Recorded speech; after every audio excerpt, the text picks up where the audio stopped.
वो देख, आज फिर मंगलू इधर को ही आ रहा है। बेचारा अकेला ही इधर उधर भटकता रहता है। हाँ भाई, तुम एकदम ठीक कह रहे हो। बेचारे की पत्नी तो अपने मायके में मजे कर रही होगी और यह अकेला इधर उधर भटक रहा है। उन दोनों व्यक्तियों की बात को मंगलू सुनता हुआ वहाँ से चला जाता है। आखिर ये दोनों मेरे बारे में ये कैसी बात कर रहे थे कि मेरी पत्नी अपने मायके में मजे कर रही है, लेकिन अभी तो मेरा विवाह भी नहीं हुआ, तो मेरी पत्नी कहाँ से आ गई? ये सारी बातें सोचते सोचते मंगलू अपने घर में पहुंच जाता है। घर पहुंचकर मंगलू अभी भी वही सारी बातें सोच रहा था। अरे क्या हुआ बेटा, तुम कहाँ खोए हुए हो? आखिर तुम क्या सोच रहे हो?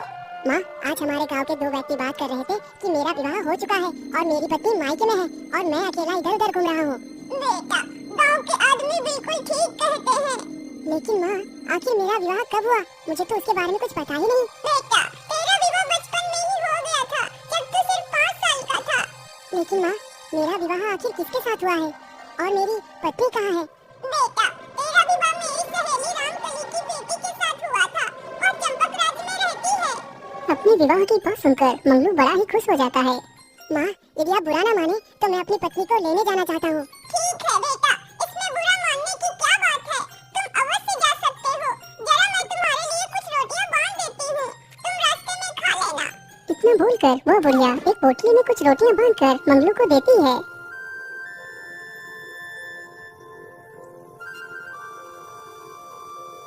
अच्छा माँ, अब मैं चलता हूँ। रुको बेटा, मेरी एक बात को सुनते जाओ। हाँ हाँ, बोलो माँ, आप क्या कहना चाहती हैं? बेटा, तुम जरा ध्यान से जाना। तुम्हें चलते चलते जहाँ पर भी रात हो जाए, तुम उसी स्थान पर रुक जाना, उससे आगे मत जाना। जब सुबह हो जाए तभी उससे आगे बढ़ना। ठीक है माँ, मैं ऐसा ही करूँगा।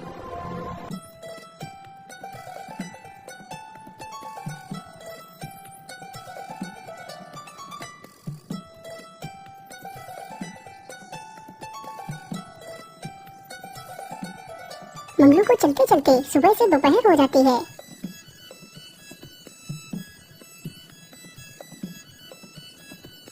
अरे वाह, कितना अच्छा जगह है, लेकिन इसका मालिक तो कहीं दिखाई नहीं दे रहा। चलो कोई बात नहीं, यदि तेरा कोई मालिक नहीं है तो मैं ही तेरा मालिक बन जाऊंगा। जब मैं अपने ससुराल से वापस लौटूंगा तो तुझे भी अपने साथ ही ले जाऊंगा। तब तक के लिए तू यहीं पर आराम कर। इतना बोलकर मंगलू आगे बढ़ता है। ओह, चलते चलते तो कितनी जोर की भूख लग गई है। मैं ऐसा करता हूँ, यहीं बैठकर थोड़ा सा खाना खा लेता हूँ, नदी तो पास में ही है। इतना सोचकर मंगलू वहीं पर बैठकर खाना खाने लगता है।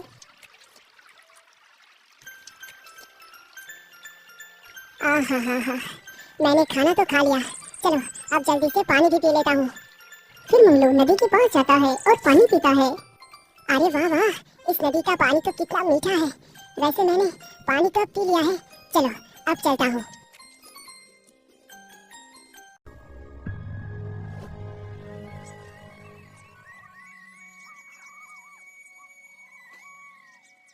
अरे भाई, ये कौन सा गांव है? भैया, ये चंपकराज है। हाँ हाँ, माँ ने यही गांव बताया था। इसका मतलब यही मेरी ससुराल है। अरे भाई, इस गांव में रामकली का घर कहाँ पर है? अरे भाई, रामकली का घर गांव के आखिर में पड़ेगा। तुम यहाँ से सीधे चले जाओ, रामकली के घर ही पहुँच जाओगे।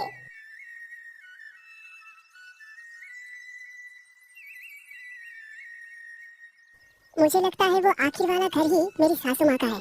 चलो चलकर देखता हूँ। मंगलू उस घर के पास ही पहुँच पाया था कि तभी रात हो गई। अरे राम राम राम, ये क्या?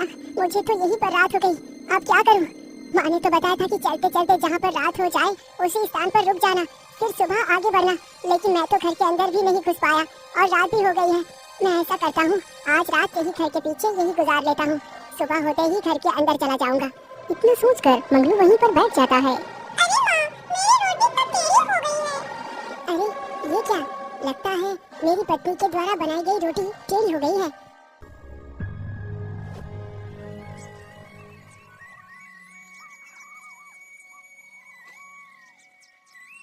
सुबह होते ही मंगलू उठता है और घर के अंदर चला जाता है।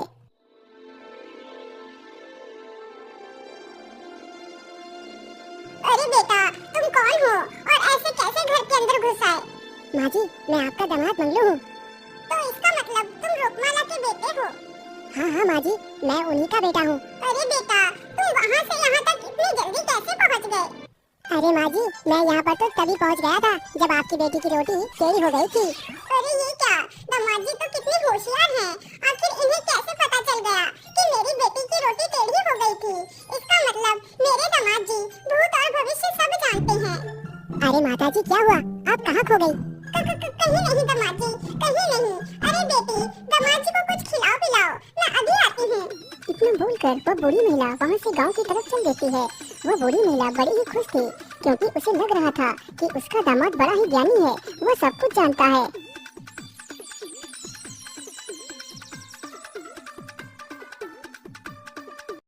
अरे धनिया, क्या बात है? तेरा मुंह इतना उतरा हुआ क्यों है?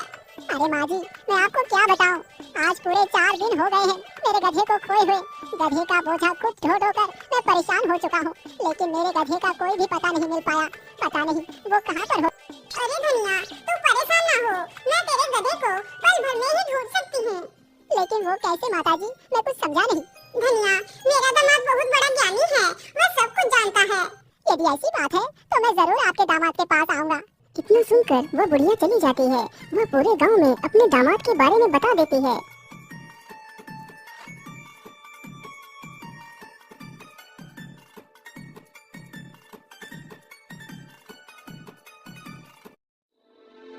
दामाद जी, मेरी मदद कीजिए। मैंने आपके बारे में बहुत कुछ सुना है कि आप बहुत ज्ञानी पुरुष हैं।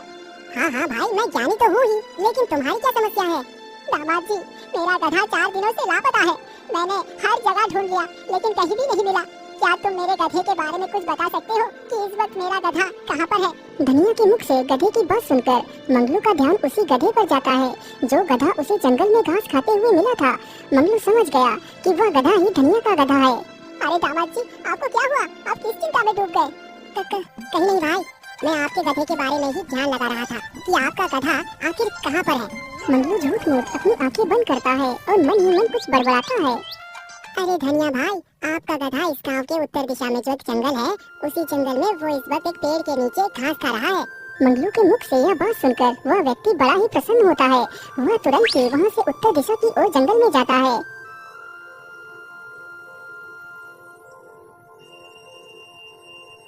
कुछ दूर चलने के बाद वह देखता है कि गधा सामने ही एक पेड़ के नीचे घास चर रहा है। गधे को सामने देखकर धनिया की खुशी का कोई ठिकाना ही नहीं रहता।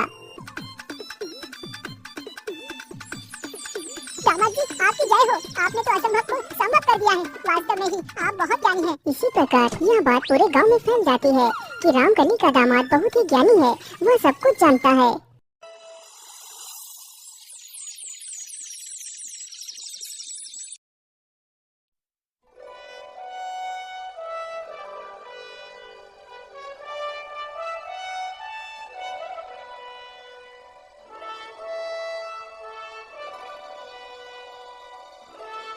महाराज, मैं सत्य कह रहा हूँ, रामकली का दामाद कोई बहुत बड़ा ज्योतिषी है। वह भूत और भविष्य सब कुछ जानता है। यदि ऐसी बात है तो मैं भी उस महान आदमी से जरूर मिलना चाहूँगा। सैनिकों, जल्दी से जाओ और रामकली को तथा उसके दामाद को लेकर जल्दी ही वापस आओ। राजा का आदेश होते ही सैनिक रामकली के घर को पहुँच जाते हैं। रामकली जी, आप हमारे साथ चलिए। महाराज ने आपको तथा आपके दामाद को महल में बुलाया है। अरे सैनिकों, क्या हमसे कोई गलती हो गई है? हमें महाराज क्यों बुला रहे हैं? रामकली जी, ये सब कुछ हम नहीं जानते। इसका पता तो आपको वहीं चलकर लगेगा। अरे राम राम राम, कहीं अपनी तारीफ सुनने के चक्कर में कुछ गलत तो नहीं कर बैठा? आखिर राजा हमें क्यों बुला रहे हैं? ठीक है सैनिकों, चलिए हम आपके साथ चलते हैं। इतना कहकर रामकली अपने दामाद मंगलू के साथ राजमहल के लिए निकल पड़ती है।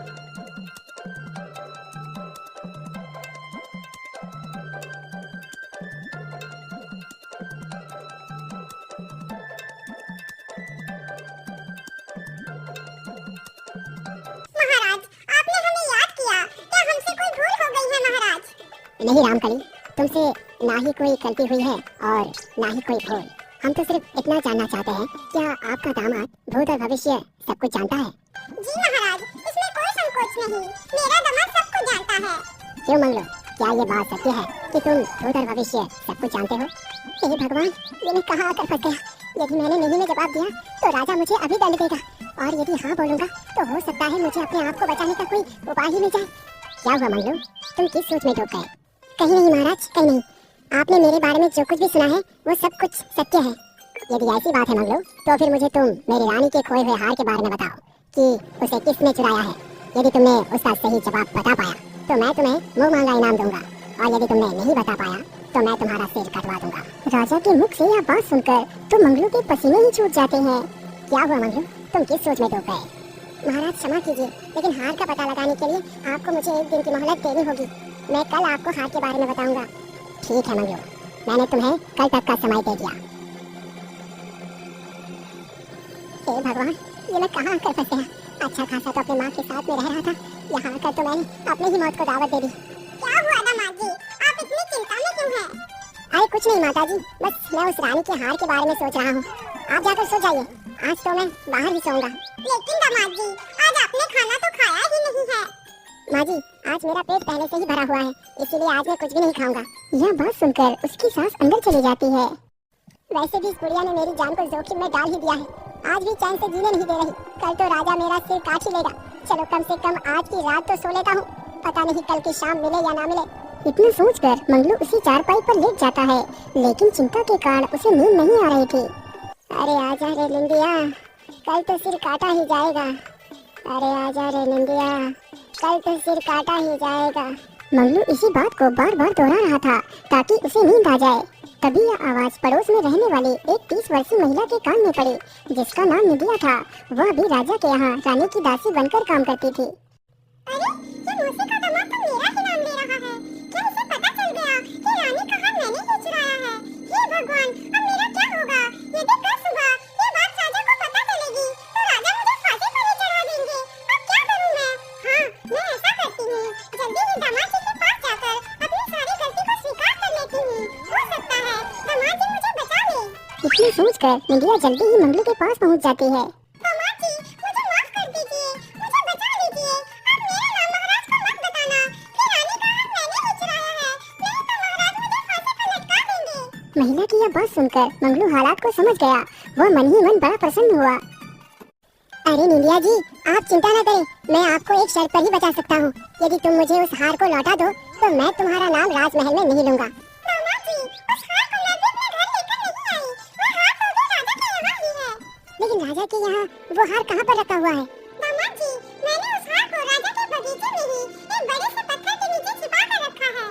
अच्छा अच्छा निंदिया, तुम चिंता न करो, तुम चिंता मुक्त होकर जाओ। तुम्हें कुछ भी नहीं होने दूंगा, लेकिन कसम खाओ कि आज के बाद चोरी नहीं करोगी, मेहनत करके ही खाओगी। हाँ हाँ दामाद जी, मैं कसम खाती हूँ कि आज के बाद मैं कोई चोरी नहीं करूँगी।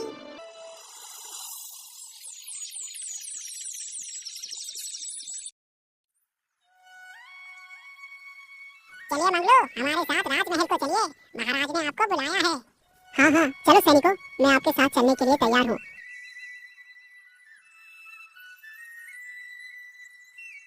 बोलिए मंगलू, क्या तुम्हें उस हार के बारे में कुछ पता चला?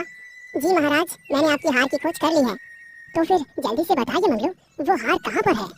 महाराज, वो हार आपके ही बगीचे में एक बड़े से पत्थर के नीचे पड़ा हुआ है। सैनिकों, जल्दी से बगीचे में चलकर देखो। आज्ञा मिलते ही सैनिक बगीचे में जाकर देखते हैं तो हार पत्थर के नीचे ही पड़ा हुआ होता है। यह देखकर तो राजा हैरान ही रह जाता है। वाह मंगलू वाह, तुम तो वाकई कितने ज्ञानी हो। बोलो, तुम्हें क्या इनाम चाहिए? महाराज, मुझे कुछ भी नहीं चाहिए, आप अपनी मर्जी से मुझे जो कुछ भी दे देंगे मैं उसे ही स्वीकार कर लूंगा।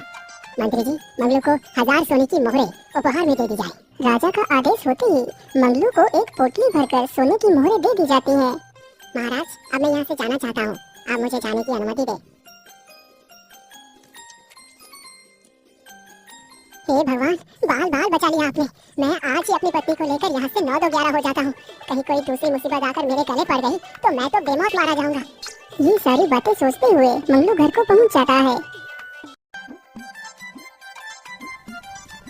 माँ जी, आप मेरी पत्नी को आज ही विदा कर दीजिए। मैं आज ही अपने घर वापस लौटना चाहता हूँ, क्योंकि आज का दिन ही विदाई के लिए सबसे ज्यादा शुभ है। यदि ऐसी बात है बेटा, तो तुम आज ही चले जाओ।